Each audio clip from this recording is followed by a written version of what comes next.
பாண்டவர்களால் தான் மகாபாரதம் தொடங்கியது என்று நினைக்கிறீர்களா? இல்லை, அவர்கள் முன்னோர்களாலேயே இந்த கதை தொடங்கியுள்ளது. ஆமாம், பாண்டவர்களின் மூத்த முன்னோரான ராஜா யயாதி குரு வம்சத்தின் அரசராவார்.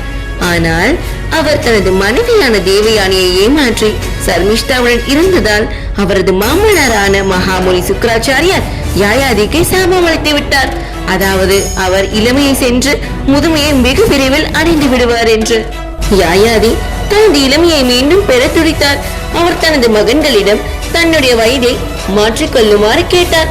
ஆனால் இளைய மகனான புருவே அந்த பொறுப்பை ஏற்றுக்கொண்டார். இளமை வாழ்க்கையை அனுபவித்த யயாதி விரைவில் விருப்பங்கள் முடிவில்லாதவை என்று உணர்ந்தார்.